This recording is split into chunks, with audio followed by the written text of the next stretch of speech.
Today in this video we're going to be exploring another title, another one that is mostly easy to get, but there's some RNG elements to it, so let's get over it. Let's do it. It is the Cursebreaker title. Let's go. Alright, this is a title that I actually have, so you guys can actually trust that I'm giving you the most proper information possible. The first thing you're going to do for this title is make sure that you have beaten all of the missions. The mission Broken Courier, the Oracle Engine, and the Dark Monastery are 3 missions total. Those will only be once per week to do them, so make sure you are doing them once per week. It'll give you a powerful drop as well, so there's no point of not doing them. The next one is do the Hive Champion, which is the Plague of the Well. These are very straightforward. Once you beat the tier 3 Blind Well, if you have bought an Unstable Charge of Light, you can run up to the well and you can deposit it, giving you a heroic public event started, which is the boss, and you just have to kill each of those. The first one being Krager, Plague of the Well. The second one being the Scorn Champion, Sicarus,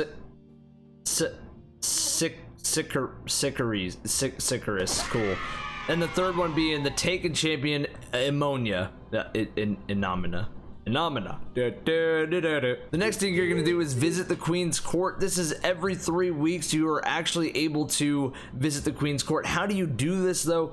All you need to do is make sure that you have completed your blind well enough to fill your oracle. You turn that in and then you have an offering to the oracle, and then on Curse Week, which is every 3 weeks when the Taken is at its highest, the thing in the middle will open up, allowing you to go into the Queen's Court and say hi to Mara Sov. Well, if she's not there, you can still open up a chest. The next thing you need to do is complete the Shattered Throne. Once again, the Shattered Throne is only every 3 weeks. It is taking place during Curse Week, and it is located right where I am right now in the footage. All you need to do is make sure to go into one of these portals. I would recommend the one in Ria Sevilla, all the way at the bottom underneath the whole entire castle. That's the easiest access. You're going to go up through the hallway, you're going to make a left, and then on Curse Week you are able to access it.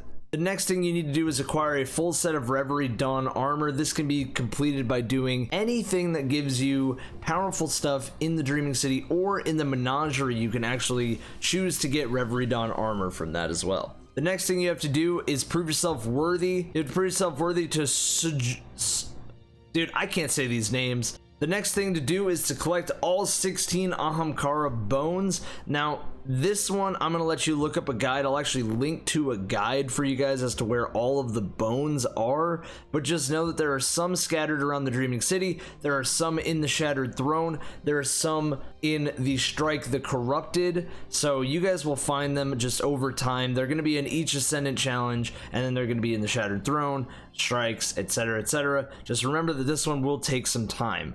And actually that brings me to the final one here, which is to destroy all the corrupted eggs in the Dreaming City. Now there are 40 of them, and the same thing applies. These can be in the Strike the Corrupted, these can be in the raid. Actually, there is a wish you have to put in for the raid to get some eggs.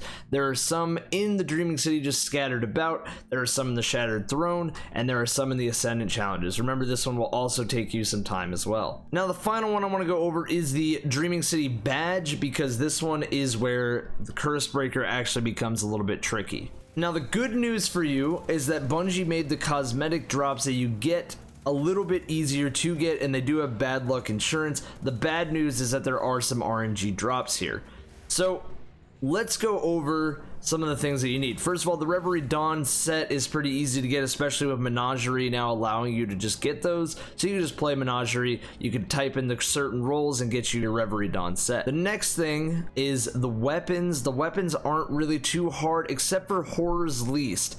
This pulse rifle is only obtainable from the corrupted Nightfall Strike. So I'd recommend getting a 100k Nightfall score and then going back in and just farming for this weapon as much as possible. Eventually you'll get it. Now after that, we have the Wish Ender bow. This is only able to be acquired if you talk to the statue in the Shattered Throne and then you do the quest for the Wish Ender. Now I won't have a guide for it, but I will give you the really fast version of this. You're gonna talk with the Wish Ender, and then you're gonna go to the Tangled Shore, out where you did the public event to have access to the Dreaming City originally, and then Once you do that mission, you're going to go back into the Shattered Throne and you're going to deposit the charges in the correct spots. Once again, I will link to a video that goes over how to get the Wish Ender. This is for the title, not necessarily for the Wish Ender itself. Now, the next 3 drops that are actually very, very hard to get are the Ghost Shell, the Sparrow, and the Ship. How do you get the Ship, Evan? You get 9 possible times to get the ship. I say 9 because each character has 3 opportunities to get the ship. You can only get it from the Shattered Throne. Yes, it is a rare cosmetic drop from the Shattered Throne. You can only get it there. So good luck. You only have once every 3 weeks to have 3 drops per character, 9 total in 3 weeks. I know it does not sound great, but this is where the RNG of Cursebreaker comes into play. The next thing that you're going to get is the Ghost Shell. How do I get the Ghost Shell, Evan? I'll tell you. You have to beat the Ascendant Challenge with the bounty, turn it in, and hope to the Lord that you open up that chest and a Ghost Shell is inside. Once again, though, this one can be done 3 times a week, every single week, though, unlike the ship. The Sparrow can be also obtained similar to the Ghost. It is at the end of doing the missions. So when you do the Broken Courier mission, when you do any of the missions that are in the Dreaming City, just make sure that you have the bounty and make sure that you get lucky, man. I believe in you. Now that is about it for the Cursebreaker title. If I had some quick tips as to get stuff done as efficiently as possible, I would say running blind well every week is great. Ascendant Challenge obviously is great. Doing as many bounties that reward you with the legendary drop is going to help you here.